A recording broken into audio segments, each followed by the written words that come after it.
Greetings and welcome back to room 303 in our Talks with Walt, as we are calling our readings to the deathbed edition of Walt Whitman's Leaves of Grass. We are now in the poem Song of the Answer, and we'll be working now with passage number 1. Whitman once said, I've mentioned this a number of times in earlier lectures, Whitman once said when he was asked about his political views, he said, quote, "I stand for the sunny point of view," and we're going to hear about sunshine in this poem. Now, writers love this poem, and I'm going to make the argument at the conclusion of our study of part 2, 1 and 2 together, that I think of all the poems that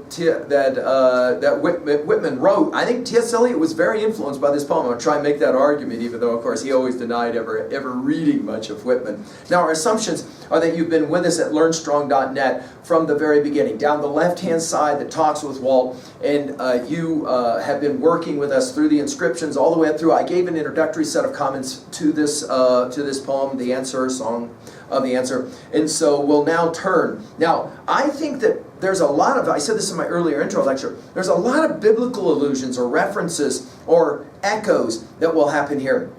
Do you remember in your study of the Gospels in the Christian New Testament that recorded in both Matthew, you'll remember 19:16, and then also in Mark, that the rich young man will come to Jesus Christ, the teacher Jesus Christ, and will ask, "What must I do?" And then there's all these questions always about what signs are going to be, demonstrated by Christ. Now, I think the reading of part 1 here will demonstrate that those kinds of echoes are there. And readers of Whitman's day, maybe not so much today, but readers of Whitman's day would reference that kind of a scene where Christ the teacher is approached by a young man who asks certain kinds of questions. We're going to see that right away. Now, this is a long passage, so unfortunately, because of time, I'm not going to read it in its entirety as I'm often want to do. So let's just go ahead and go right to it now. We'll begin to annotate as we work. He begins with this word now, which is interesting because we're going to see this a number of times to the cause. You'll remember right at the very beginning in the scriptures, right?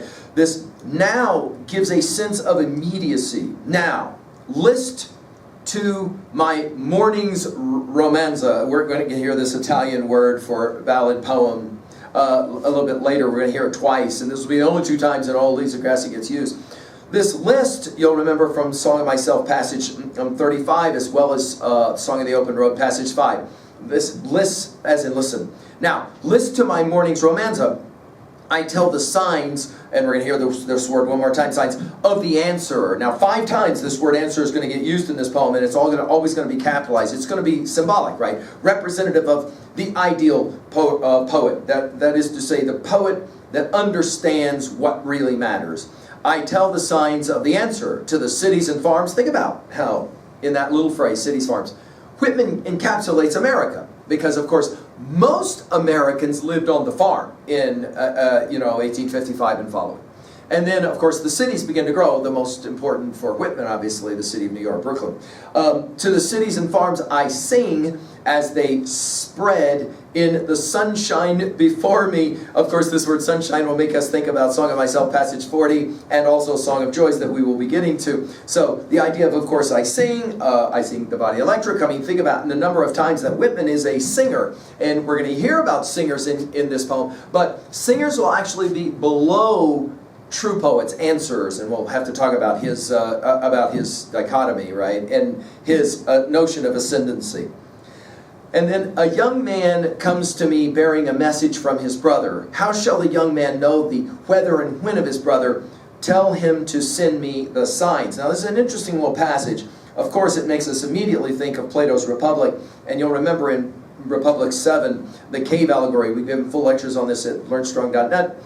You'll remember that the person who is the emancipator, the teacher, the pedagogue, will release one of the young, right? So it's got to be a young. And this immediately makes us think of passage 6, the Song of Myself. Comes to me, it's the exact same language, of course, of passage 6 of Song of Myself, bearing a message from his brother. How shall the young man know the whither and when of his brother? And again, we immediately think of that passage from Matthew 19:16 through 22, or the Mark 10 passage, right, 17 to 27. How shall the young man know the whither and when? It's an interesting phraseology of his brother.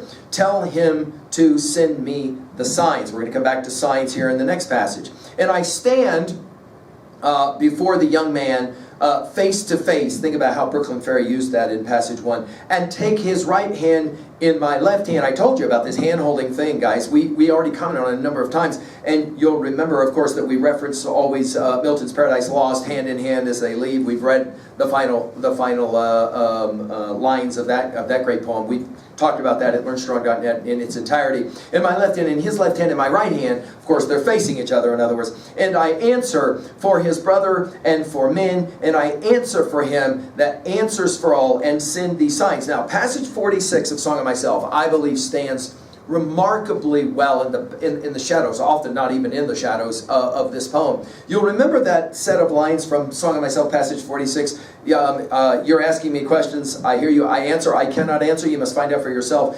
Here, all of a sudden, we're going to get an answer. And then we're going to get 6 hymns. All right, watch this. Hymn, all wait for. Now, of course, this idea of waiting takes us back to the last lines of Song of Myself, passage 52. I wait for you. Him all yield up to. His word is decisive and final. Of course, the minute we hear this word, we think of the Logos, right? And the word decisive is interesting because it's the only time in all Lisa Grassi gets used here. And final, which begs the question epistemologically, are we talking about absolutism here? We're going to get to the word absolute at the end of this poem, which makes it fascinating. Him they accept. In him lave to wash, right? It's kind of interesting that only one other time in Lilacs and passage 14 we're going to get this word lave again in this way. In him perceive themselves as amid light. Now, this idea of perceiving obviously takes us again back to perspicacity and Plato's Republic and Book 7 of the Cave Allegory. As amid light. Think about light as it relates to this notion of deity. And of course, we're talking about what it is that the answerer, the true poet, the great maker of poems, as he'll call it later, is. Him they immerse, and he immerses them. Think about how baptism is a part of that word immerse, right? It's fascinating given the word lave and wash, right? Think about the way that this idea is represented in Song of the Open Road, passage 5, I ordain myself. In other words, I don't need a priest to immerse me or for me to immerse others. And of course, the idea of being washed over, we've seen this so many times already in Leaves of Grass. Then we're going to get some listings. Beautiful women, the haughtiest of nations, laws, the landscape, people, animals. By the way, landscape, go back to our comments on how Milton used that from the Dutch, landscape, right? Landscape, people, animals, the profound earth. It's an interesting adjective for the word earth. I told you guys the word earth gets used over and over again in Leaves of Grass. And its attributes, and the unquiet ocean. It's an interesting adjective. The unquiet ocean, parenthetics. So tell I my morning's romanza in parenthetics, right? It's interesting word order that he plays with here as well. All enjoyments and properties and money and whatever money will buy. Remember, he's always talking about how there's stuff money can't buy. Speaking of at the very beginning of the rise, of the intense rise of American capitalism, he says it that way. There's so much that money cannot buy. You can't get it, right? Scooby snacks are an illusion is the way we say it in 303. The vast farms, we're back to cities and farms.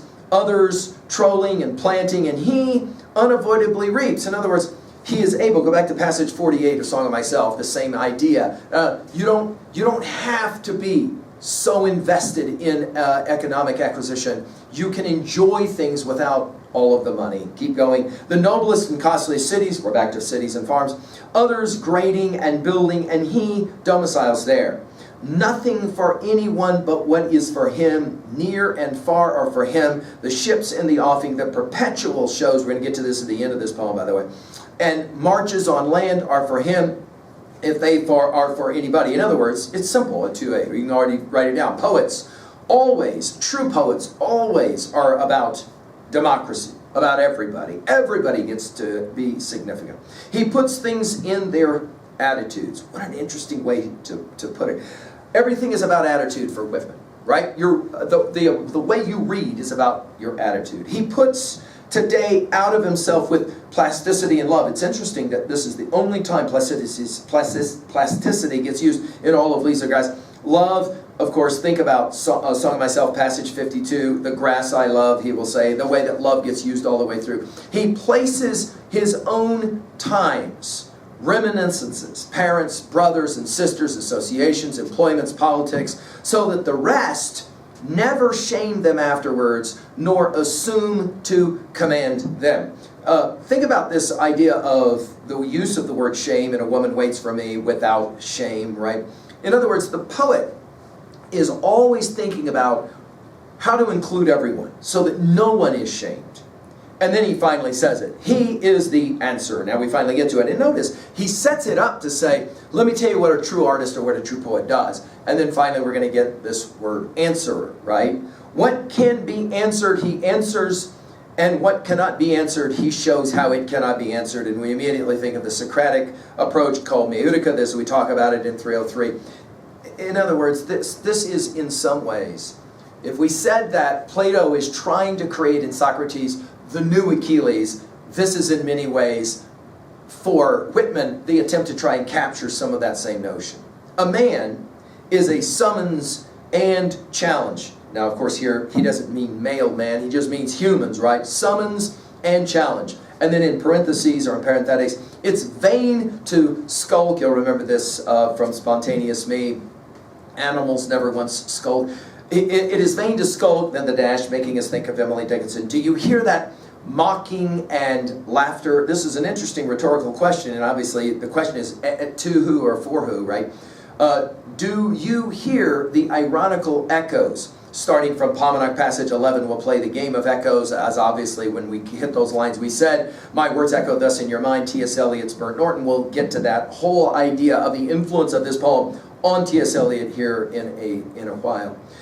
Books, friendships, we're going to get a list now of 8 stuff. Books, friendships, philosophers, priests, action, pleasure, pride, beat up and down, seeking to give satisfaction. In other words, all of these things, including philosophies and priests, all of these things promise some satisfaction, but do not provide. We've seen this idea a number of times already in Leaves of Grass. He indicates the satisfaction, second use of the word, and indicates them that beat up and down. The word indicates here means what? Inform, educate, help.